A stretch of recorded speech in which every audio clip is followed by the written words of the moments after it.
terima kasih.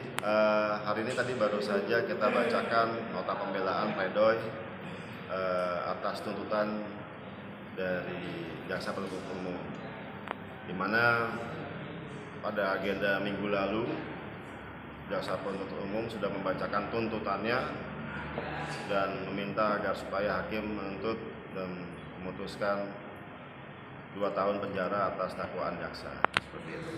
Dan hari ini kami menyampaikan pembelaan terkait dengan tuntutan jaksa.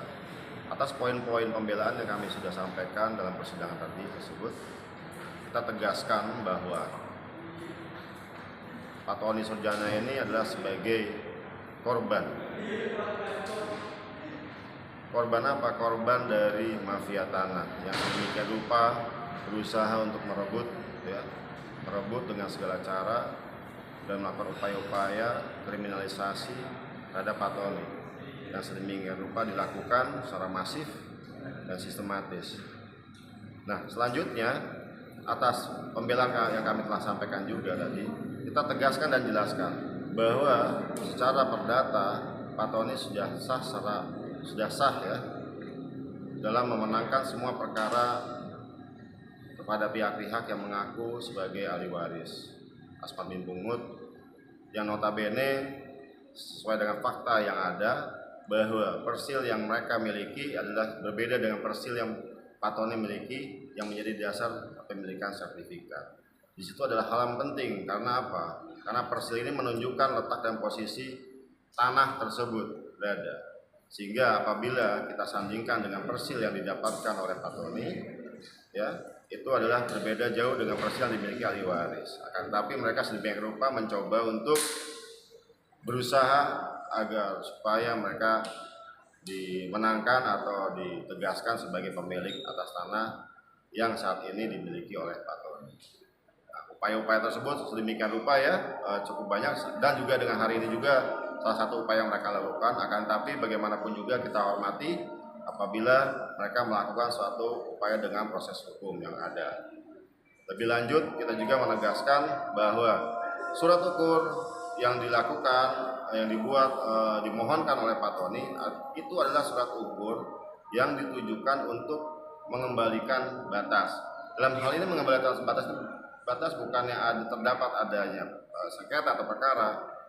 Pengembalian batas ini ditujukan dan diperuntukkan agar supaya sertifikat hak milik yang dimiliki oleh Pak Tony dan Pak Joni Surjana yang dahulu terletak di wilayah Bekasi menjadi wilayah Jakarta Utara. Itu pun dilakukan mengingat pada saat itu Pak Tony melaporkan oknum-oknum yang menyerobot tanah miliknya, ya, sehingga akhirnya dia melaporkan ke Polres Jakarta Utara. Nah, dalam pemeriksaan di Polres Jakarta Utara tersebut, sertifikat milik Pak Tony dan Pak Joni masih di wilayah Jakarta Utara, sehingga akhirnya di wilayah Bekasi, dan sehingga akhirnya dilakukan permohonan untuk mengganti wilayah dari sertifikat dimaksud. Demikian. Oke, Pak, ini kan pengurusannya secara administratif kan sudah sesuai ya, Bang. Begitu ditambah untuk pemanggilan segala macam kan udah tercatat sah ya. Betul. Nah, di sini ada mafia tanah nggak sih, Bang, atau ada oknum yang terlibat? Jadi dari sejak orang yang ditugaskan oleh ayahnya Pak Tony dan Pak Tony dan serta Pak Joni untuk menjaga tanah tersebut meninggal dunia, nah mulai dari situlah banyak sekali gangguan, termasuk tidak terbatas orang yang menyerobot masuk, ya, yang bercocok tanam tanpa izin, mendirikan bangunan, bahkan dahulu KTP, kartu keluarga, akte nikahnya Pak Tony ini dipalsukan oleh oknum, sehingga seolah-olah ini Pak Tony menyewakan kepada pihak lain dan atau menjual kepada pihak lain. Jadi dibikinlah oleh oknum tersebut pemalsuan dipalsukanlah KTP-nya Pak Tony, kartu keluarga, bahkan akte perkawinan pun dipalsukan, guna agar supaya dia sebagai yang mengaku-ngaku sebagai pemilik atas tanah tersebut. Sampai sedemikian rupa banyak sekali kejadian hal-hal seperti itu yang terjadi tanahnya Pak Tony. Itu. Oke, Bang, atas pernyataan saksi ahli kemarin, Bang, sampai hari ini hingga ada pledoi gitu. sejauh mana Bang? Kan ini sudah dituntut ya 2 tahun ya Bang. Upaya-upayanya dan apa yang saksi ahli berikan kira-kira mampu gak Bang untuk memang. Ya, kalau berpendapat dengan apa yang disampaikan oleh Profesor Suparji, beliau menegaskan dan menyatakan terkait dengan kesalahan administratif dari instansi itu tidak dapat dijadikan di-endorse menjadi kesalahan yang dapat dipidanakan.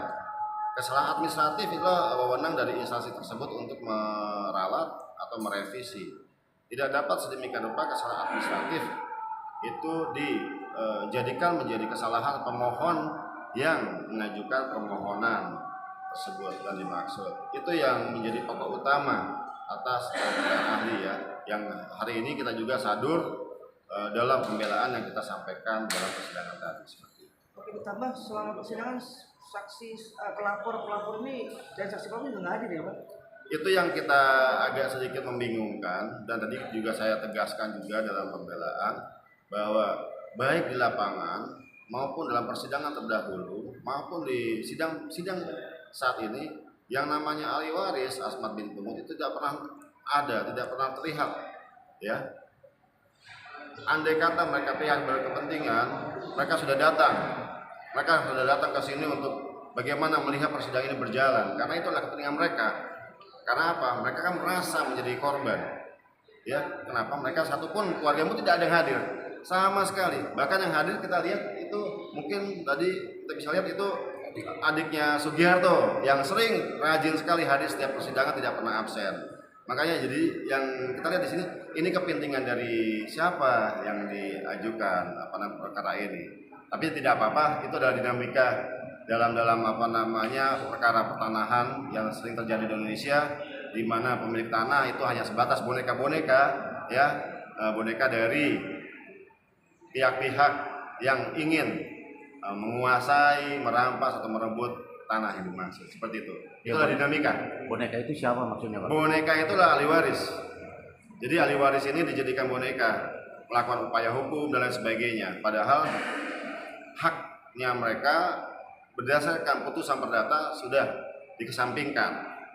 Haknya Pak Tony sudah dimenangkan oleh apa maksudnya PT Cas itu apa Sugiharto gimana Pak? Nah, di sini kan yang kita lihat secara fakta hukum, PT Cas katanya dan Sugiharto katanya menyewa kepada ahli waris. Berakhir 2022. Sampai dengan saat ini mereka tidak keluar. Ya, untuk perkara tersebut kita akan melakukan upaya hukum nantinya. Tapi kita akan fokus dengan perkara ini terlebih dahulu. Tapi kita akan melakukan upaya-upaya hukum lanjutan. Gitu. Berarti ada niatan bisa untuk melaporkan balik ya? Oh, tentu, pasti. Jadi upaya-upaya sudah dilakukan dan sedang berjalan saat ini. Nanti kita akan lihat proses berikutnya. Berapa orang yang menjadi oknum dalam hal tersebut? Kalau dihitung dari tahun 90 cukup banyak ya Pak Tony ya, oknum-oknum ya. Akan tapi beberapa akhirnya sadar diri dan memahami bahwa apa yang mereka lakukan itu salah dan mereka keluar. Tapi yang satu ini lebih ngotot, lebih ngeyel kata orang. Itu PT Cas Pak? Itu ya. Karena sampai saat ini pun faktanya dia masih berada di lapangan. Gitu. Dari tahun 2022 ya. Seperti itu. Oke, terakhir Bang, ini cacat hukum masih Bang dan bisa lebih hukum nggak sih? Apa itu? Ya untuk kasus yang ini gitu. Kan kita kan banyak kejanggalan segala macam. Kalau kita bicara cacat hukum tidak, tapi kita meminta agar supaya majelis hakim memutus yang seadil-adilnya sesuai dengan fakta-fakta yang terungkap di persidangan. Kita meminta agar supaya Pak Tony dibebaskan dari segala macam dakwaan dan tuntutan seperti itu. Sip, lagi? Diskusi yang kita ajukan itu tertunda karena Ketua Pengadilan Negeri Jakarta Utara berpendapat bahwa masih terdapat perkara pidana yang harus selesai diputus terlebih dahulu. Yang menurut pendapat kami itu agak sedikit banyak tidak masuk dalam pemikiran kami. Iya. Akan tapi ya tetap kami hargai apapun namanya itu, kita akan lihat dan akan kita lakukan upaya-upaya hukum berikutnya. Oke Pak. Siap. Oke. Oke. Thank you.